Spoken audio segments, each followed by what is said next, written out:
दोस्तों, इस वीडियो में मैं आपको अज़ोला कल्टीवेशन बायोफ्लॉक के संग जोड़ी में कैसे करना चाहिए, क्या तरीके हैं, सरल तरीके, आसान तरीके, उसके बारे में आपको बताना चाहता हूँ।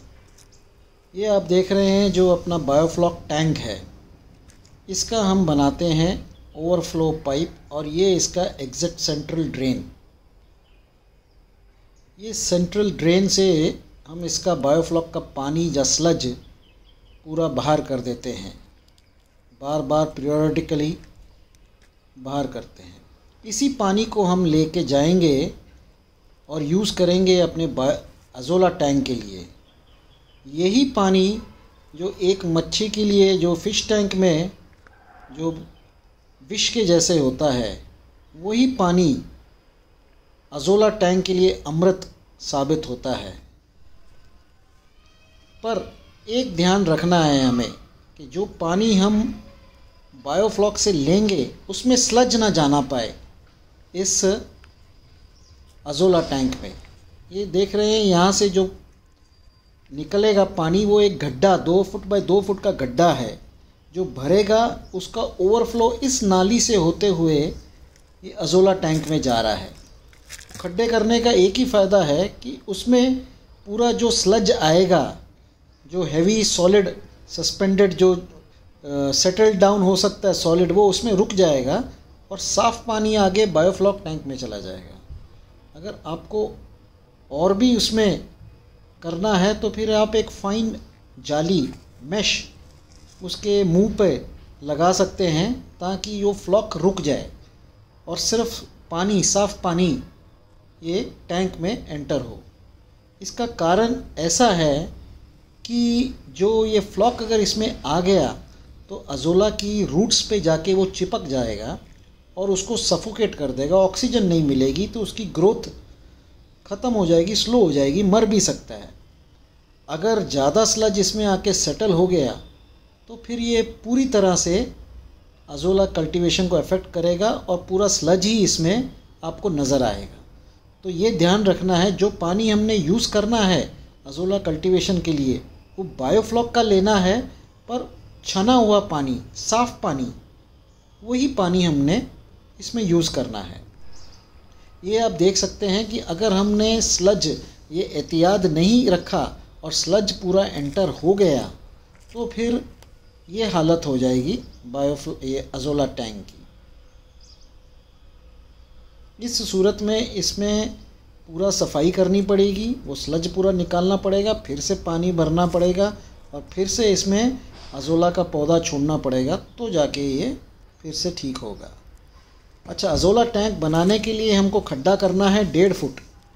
यहाँ पे जो दिखाया जा रहा है वो 40 फुट बाई 20 फुट का खड्डा है। ये 1.5 फुट खड्डा किया है और इसमें हम लोग ने सस्ता HDPE टारपोलिन 200 GSM का डाला हुआ है और इसको उसमें 1-2 इंच हम मट्टी और सड़ा हुआ गोबर, कंपोस्ट बना हुआ, दोनों का मिश्रण करके, मिक्सचर करके इसमें 1-2 इंच की लेयर बना देंगे। ये एक छोटा टैंक है 20 फुट बाय 10 फुट का और ये जो टैंक 2 टैंक हैं 20 बाय 10 के और 2 टैंक बने हैं 40 फुट बाय 20 फुट के। 2 टैंक बनाने का मतलब यही है कि इसमें से जो हम लोग अज़ोला निकालेंगे तो 50% समझो निकालेंगे, तो फिर अगले दिन नहीं निकालेंगे। इसमें से 48 आवर्स 48 घंटे बाद फिर इसका नंबर आएगा। तो आज इसमें से निकला, कल इसके जो दूसरा बना हुआ है उसमें से निकलेगा, परसों फिर इसमें से निकलेगा, बारी बारी करके ऐसे निकलेगा। 48 आवर्स के बाद ये फिर से अपने आप को उतना ही बढ़ा लेता है, पूरा टैंक फिर से कवर कर लेता है। और ये 20 बाय 40 में से अपने को 20 किलो रोज़ का मिल जाता है और जो 10 बाय 20 का है उसमें अपने को 10 किलो, तो लगभग मेरे को एक दिन में 30 किलो अज़ोला मिल जाता है। अगर इसको मैं सुखाऊं तो इसमें से मेरे को 5-6 किलो तक ड्राई वेट अज़ोला मिल जाएगा। ड्राई वेट अजोला अगर देखें तो उसमें 40% प्लस प्रोटीन होता है, और अगर उसको कंपेयर करें एक कमर्शियल फीड के साथ तो उतने प्रोटीन वाली कमर्शियल फीड की कॉस्ट आज 50 रुपये तक कम से कम है। यानी कि 300 रुपये का मेरे को इसमें से अजोला रोज़ मिलता है। 9,000 का महीने का या 1 लाख का मेरा फीड का खर्चा ये अजोला टैंक 4 टैंक बचा देते हैं। अब आता है बात कि अजोला हमको कितना देना चाहिए। तो अजोला हम पूरा सिर्फ अजोला पे पाल सकते हैं अपनी मच्छियों को? नहीं, हमें अजोला सिर्फ 1/3 यानी कि अगर हम 3 बार इसको खाना खिलाते हैं तो उसमें से 1 बार हम लोग को अजोला रिप्लेस किया जा सकता है, इससे ज़्यादा नहीं। तो बेस्ट है कि अगर आप दोपहर का खाना इससे रिप्लेस करें तो सबसे बेस्ट है, क्योंकि जब तक अजोला पड़ा रहेगा टैंक में ये उसकी कार्बन डाइऑक्साइड भी निकालते रहेगा, नाइट्राइट भी निकालते रहेगा, नाइट्रेट भी निकालते रहेगा, और ये सेटल नहीं होगा नीचे, हमेशा फ्लोट करेगा। 1 घंटे में इसको फिशेस इसको पूरा निपटा देंगी, भले ही वो हर्बीवोरस हो, ओमनीवोरस हो या कार्निवोरस हो, सब इसको खा सकती हैं। अगर कार्निवोरस फिशेस आप समझते हो कि नहीं खाएंगी इसको, तो फिर इसका ये एक इलाज है कि इसको ड्राई कर दिया जाए, जहाँ इसको थोड़ा 1-2 दिन सुखा के उसके फीड में, होममेड फीड में उसको मिक्स कर दिया जाए। उसमें साथ में अगर फ़िश मील साथ में डला होगा तो बिल्कुल इसको वो लोग खा लेंगी और आपका फीड का कॉस्ट बिल्कुल 1/3 आपका बच जाएगा। अब आती है बात कि इसको और क्या क्या सावधानियां इस्तेमाल हमको रखनी चाहिए। एक तो होता है कि इसको हर दिन हिलाना चाहिए। जब हम हार्वेस्टिंग करते हैं तो ये हिल जाती है, तो इस हिसाब से ये हमारा वो काम हो जाता है। और दूसरा, जब भी इसकी ओवर ग्रोथ हो जाए तो इसको निकालना ज़रूरी है।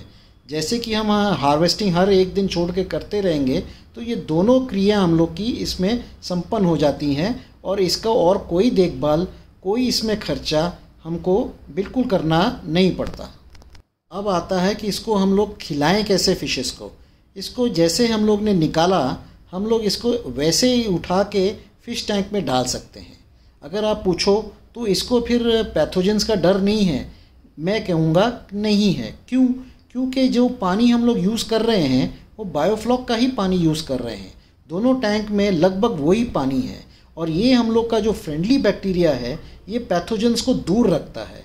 इसके लिए हम इसको डायरेक्ट हम लोग डाल सकते हैं। मैं पिछले 1.5 साल से इसको डायरेक्टली अपने फ़िश टैंक में डाल रहा हूँ और मैंने कोई भी फंगस प्रॉब्लम फेस नहीं की। अगर फिर भी आपको डर लगता है तो इसको आप KMN4 से स्टेरलाइज करके और फिर आधा घंटा साफ़ पानी में रिंस करके आप इसको यूज़ कर सकते हैं।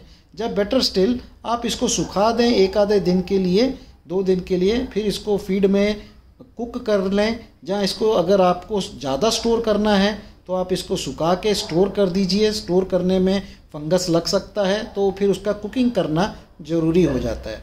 इस हिसाब से आप इसको यूज़ कर सकते हैं। इसमें रोज़ पानी भरने की ज़रूरत नहीं है। जैसे इवेपोरेशन से आपका पानी आपको लगेगा कि कम होते जा रहा है तो बायोफ्लॉक का वाल्व हम लोग छोड़ के इसमें से पानी उतना टॉप अप कर देते हैं, भले ही 2 दिन बाद, 3 दिन बाद, भले ही 5 दिन बाद। अब कि कोई आपको शंका होगी कि इसमें कोई फर्टिलाइज़र डालना पड़ता है क्या, हमको इसको फिर से कंपोस्ट डालना पड़ता है, जहाँ इसमें सुपर फॉस्फेट डालना पड़ता है, तो इसको बिल्कुल डालने की ज़रूरत नहीं है। एक बार जो आपने स्टार्ट में 1-2 इंच का लेयर बना दिया, उसके बाद आपको कहीं कुछ भी और इसमें डालने की ज़रूरत नहीं है। सिर्फ बायोफ्लॉक का पानी इसके लिए सफिशेंट है और बहुत अच्छी ग्रोथ ये करते रहता है, बहुत स्पीड में बढ़ते रहता है, और इसको कोई देखभाल की और कोई फर्टिलाइज़र की बिल्कुल ज़रूरत नहीं पड़ती। जहाँ से वो यहाँ से निकाल के इसको आपने फ़िश टैंक में डाल दिया, वो फिर से फूड बन गया, और फ़िश का जो पानी, वेस्ट पानी जो हम लोग समझते हैं, वो हम लोग ने इसको डाला और इस हिसाब से ये ग्रो कर गया। तो ये नेचर का एक साइकिल हम लोग ने कंप्लीट कर दिया है। हम लोग नेचर का साइकिल को अपने फ़ायदे के लिए, अपने एडवांटेज के लिए यहाँ पे हम लोग ने इसको यूज़ कर लिया है। अगर आपके पास जगह है, क्योंकि इसको जगह काफ़ी लग जाती है, अगर आपके पास एक्स्ट्रा जगह है तो ये बहुत ही फ़ायदेमंद है। आप इसको बनाइए, क्योंकि ये अजोला आप अपनी मुर्गियों को भी डाल सकते हैं, आप अपने गाय भैंस को भी डाल सकते हैं, उनको भी हरा चारा में बहुत फ़ायदा करेगा, उनका भी दूध बढ़ जाएगा। तो ये आपको एक बहुत ही फ़ायदेमंद चीज़ है, आप इसको बिल्कुल यूज़ कर सकते हैं। कुछ के दिमाग में ये शंका आएगी कि अगर हम लोग का पानी बायोफ्लॉक पानी में नमक होता है तो इतना ज़्यादा नमक के साथ क्या इसकी कल्टीवेशन को तकलीफ़ नहीं है? अगर हम अपना नमक 1 ppt के हिसाब से रखें तो इसको कोई तकलीफ़ नहीं आएगी। थोड़ा सा बढ़ भी जाए सैलिनिटी तो भी इसको कोई तकलीफ़ नहीं आएगी। और ये बायोफ्लॉक के साथ एक कॉम्प्लीमेंट्री बहुत ही अच्छा इसका मैच करता है और ये बहुत ही फ़ायदेमंद रह जाता है। ये हमेशा आपके फार्म पे अवेलेबल रहता है, कभी भी आपको इसकी शॉर्टेज नहीं आएगी।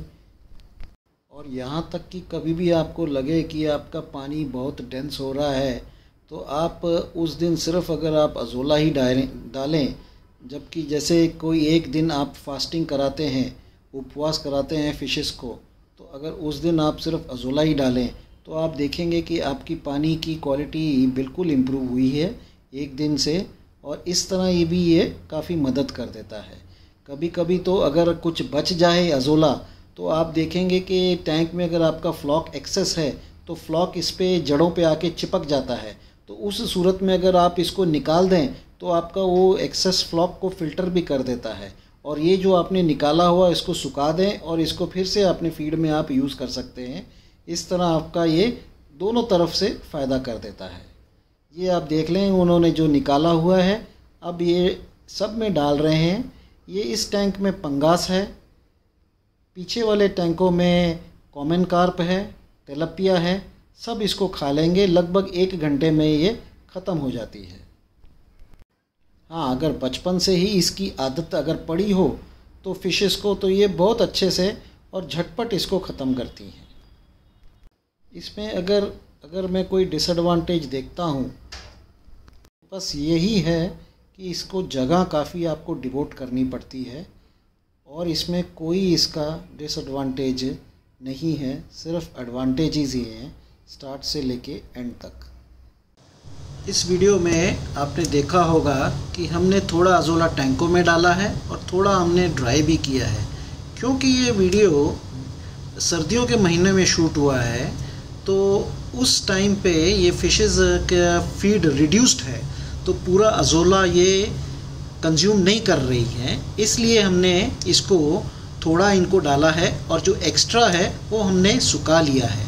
वो सुखाया हुआ को हम इसको फीड में इंट्रोड्यूस करके देंगे। जो हम लोग का राइस पॉलिश है उसकी जगह पे ये सूखा हुआ अज़ोला उसमें डल जाएगा तो हम लोग का राइस पॉलिश कम हो जाएगा। हाँ, क्या इसको गर्मियों में हमको कवर करना चाहिए? अगर आपका टेम्परेचर 35 डिग्री से ऊपर जाता है पानी का तो आप इसको ग्रीन नेट से कवर कर सकते हैं।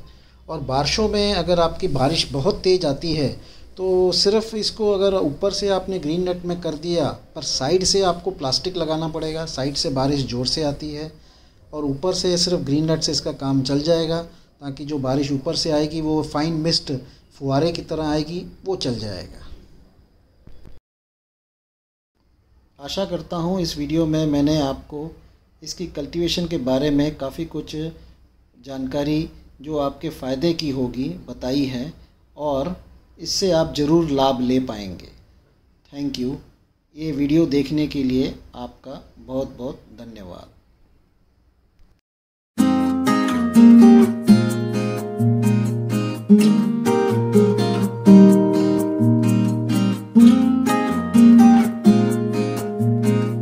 Mm-hmm.